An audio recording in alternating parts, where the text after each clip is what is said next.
Two identical women seem to fade into view as you move away from the great trees that camouflage them. Their skin is tree bark, rigid and scaly, wreathed in a curling tangle of roots, buds, and blooms. Their hair hangs beneath the shade of serrated leaves like drooping branches of the elms above, and the pupils of their eyes are encircled by hundreds or even thousands of concentric rings, as if to mark the accumulated wisdom of millennia. Turn around, flesh creature. Outsiders are not permitted to approach the elms. Do you not feel it, sister? Something familiar. An ancient soul, like the other one. Another defiler, no doubt. Let us fell him and be troubled no more. It would pay the debt of his predecessor. So it would seem, Rhiannon. But we must not hasten to judgment. I see a different motive here. Different questions in these eyes. What of it, young trespasser? Is it as my sister says? Or are you here to stain this place with foul deeds? I seek a man who came through here. It sounds as though you've already met him. There, by his own admission, Sheila. Really, sister?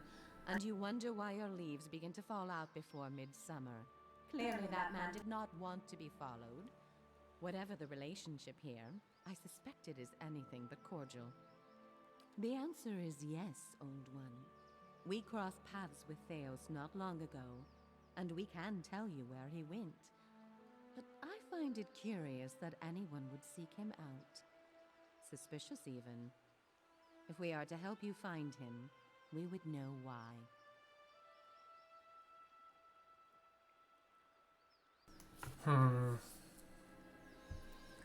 I have a problem and he's the only one who can fix it. Stopping him might end Waidwin's legacy. He must face justice for his transgressions. Yeah. I like him better now, Sheila. Indeed. A kindred spirit, it seems.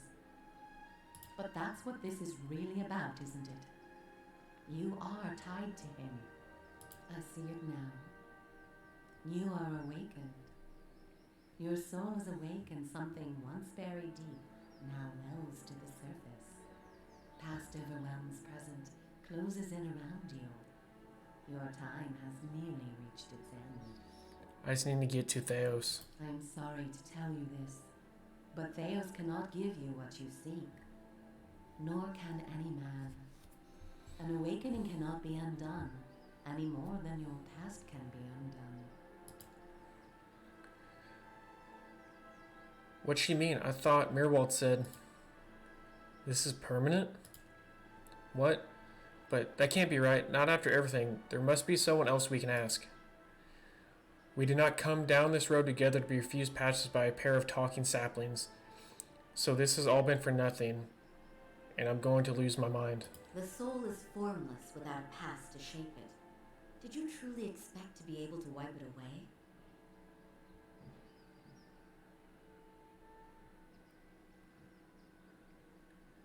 No, but I had hoped it would be something I could forget. A mercy, to be sure. But how can you grant mercy to a soul that has already judged itself guilty? However, as much as my sister speaks truly that there is no way back from an awakening, there may yet be a way forward. Would you agree, Shiva? I would. Were the way not so likely to end in death. What is it? The man Theos you must already know by now. You are linked by a common past. Something about it lingers within you, festering, unresolved. What it is I cannot see any more than you. And without that knowledge, your doom is certain. But were you to learn the source of this discord, perhaps it could be put to rest. Though it is equally possible it will trouble you as much now as it did then, and merely speed your condition to its end.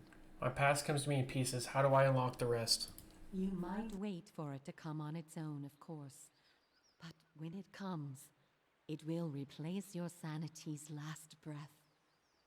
Such is the nature of your condition. Or you could learn it from someone who already knows. Theos, would he remember?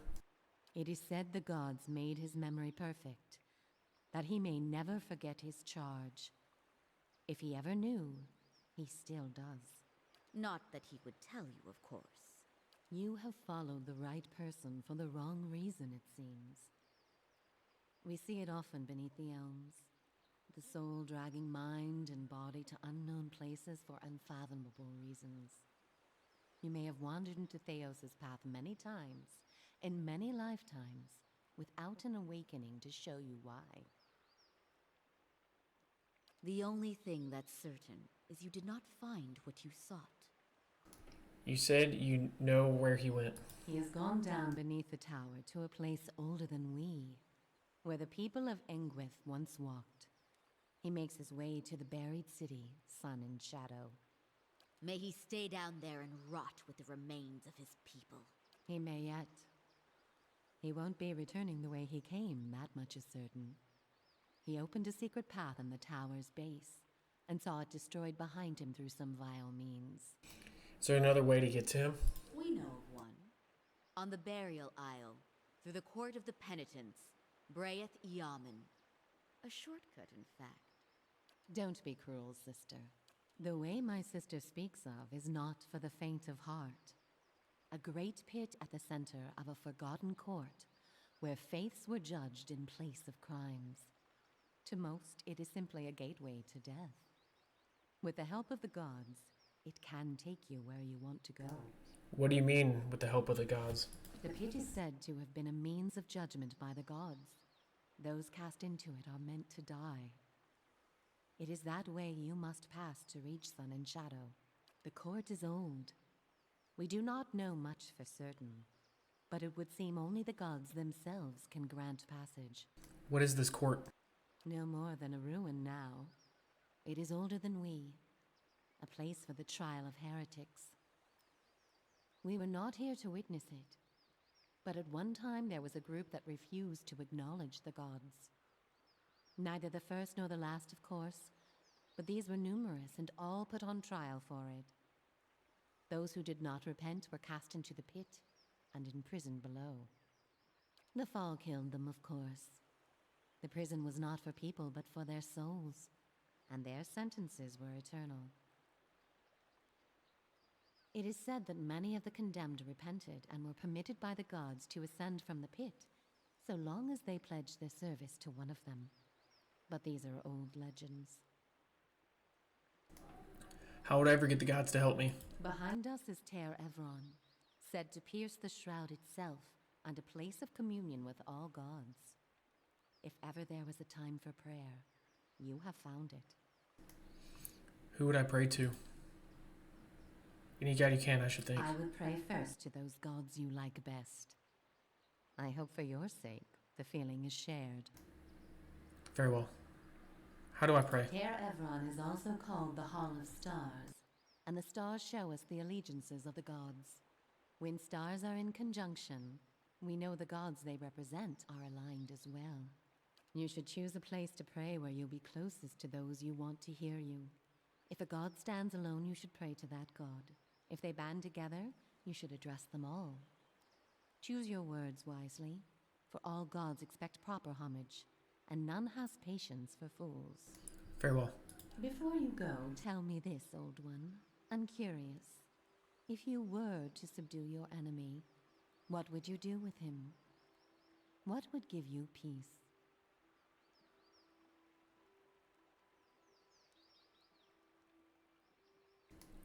I won't know until I get there. A great many questions still to be answered. All the same, think on this matter. Be assured in your course. In the end, it may mean all the difference, not just to his soul, but to yours. And be warned. Some questions have answers that can never be learned, and it is those that trouble the soul above all others.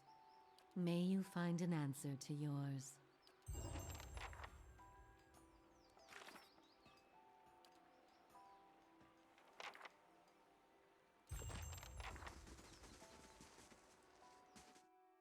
Alright, let's pray to the gods.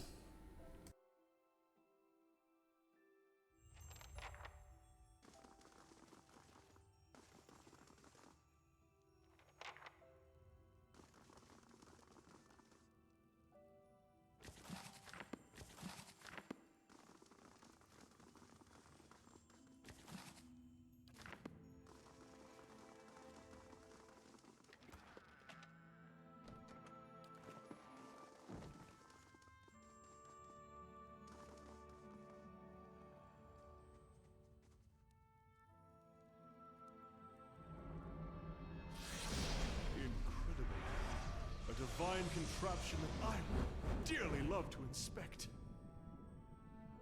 Man, this looks legit. What do I do?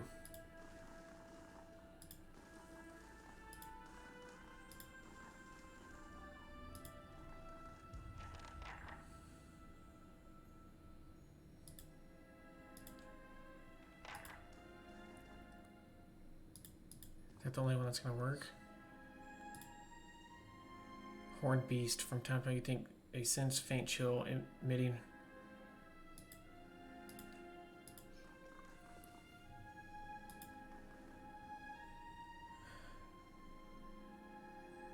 Gawain. Helena. So I'm gonna do Barith. Pray to Barith. You need to prepare to recite the ritual words.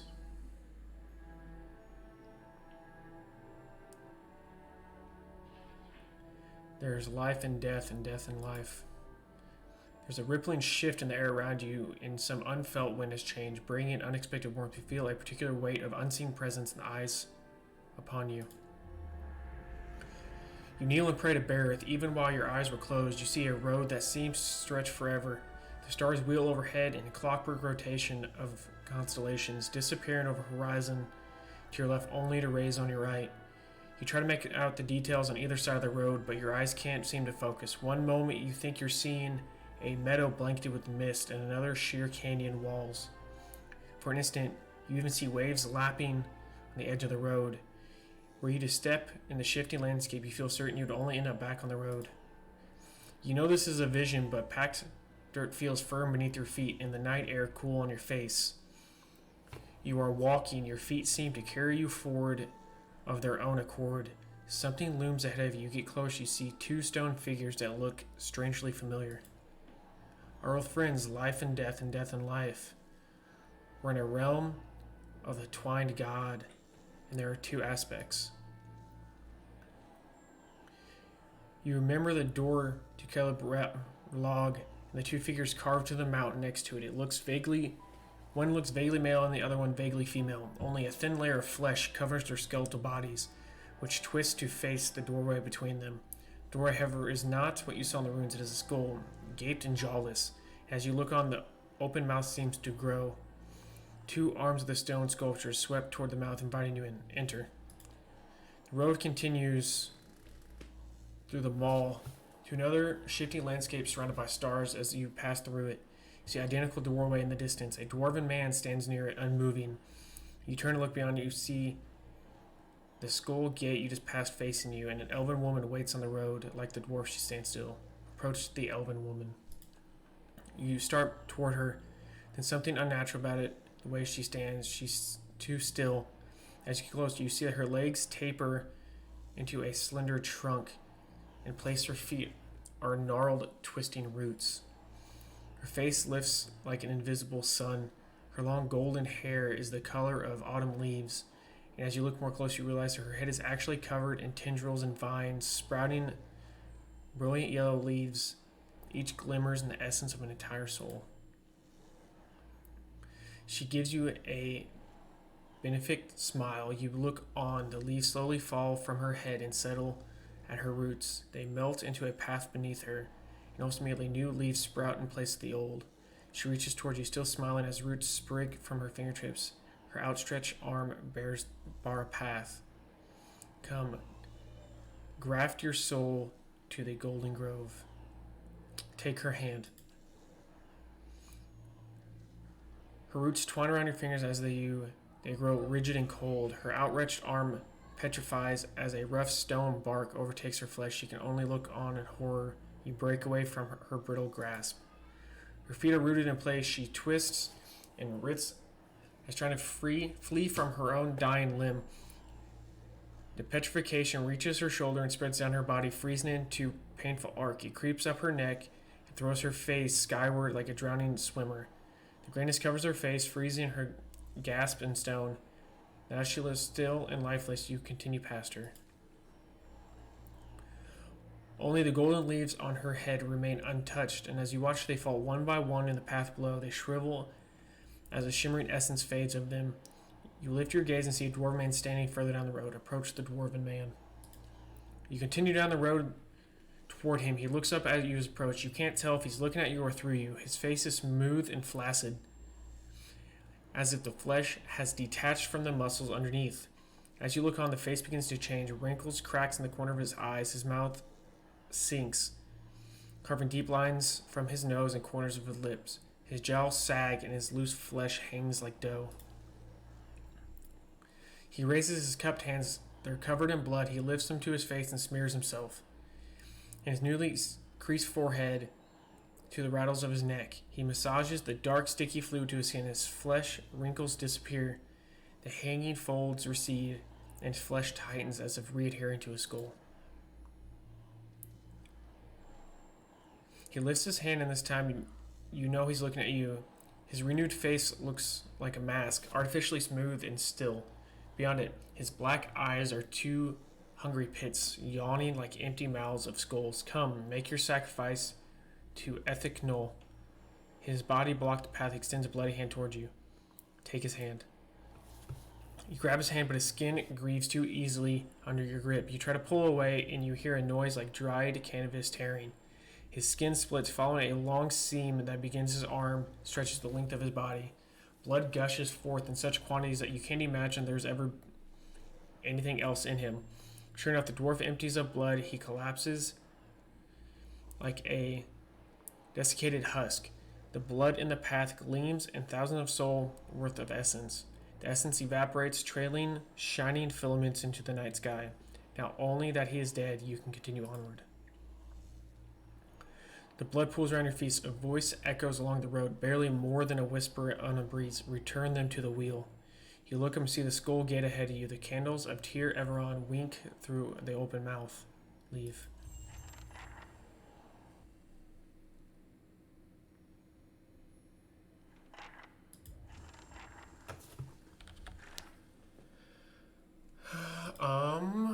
What?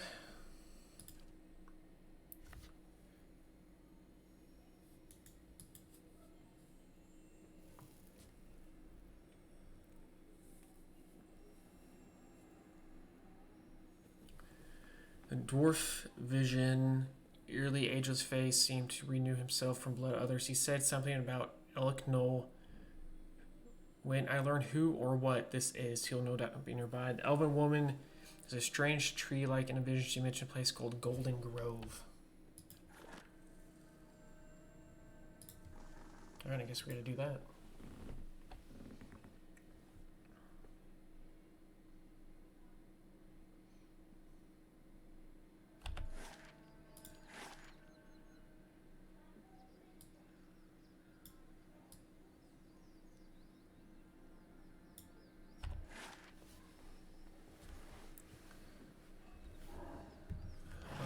Give me 1 second, guys.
Jeez, I'm gonna have to deal with that.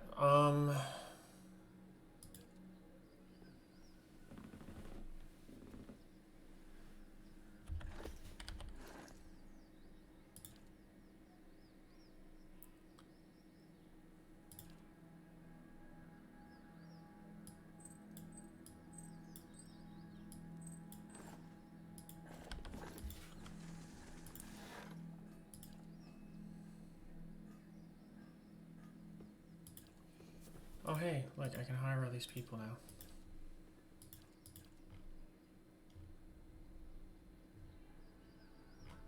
Sweet. Also, that's done. I can buy something else. Let's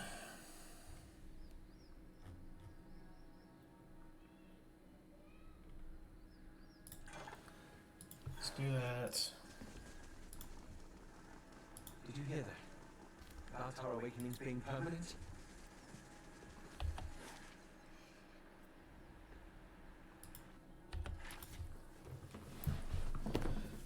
Alright, so we're gonna go deal with these trolls and oozes for one.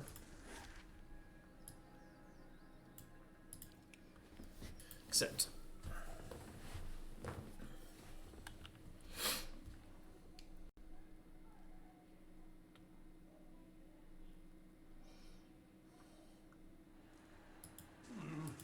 Looks a little healthier than before.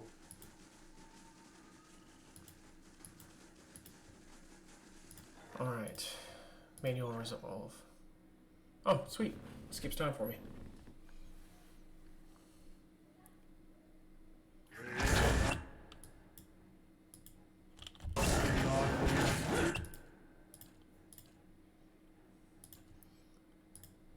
Alright, let's take this stuff out. Need something?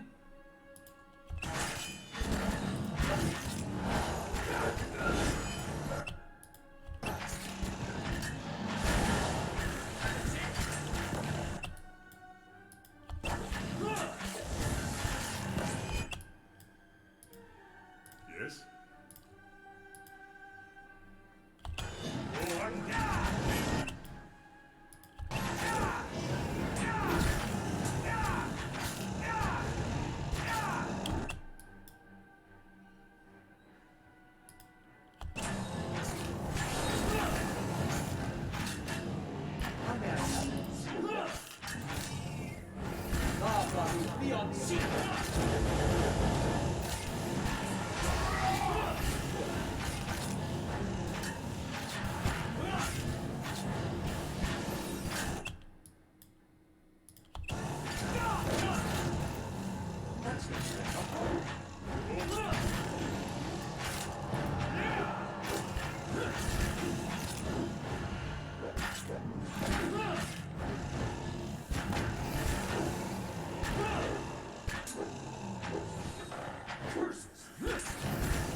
Boom.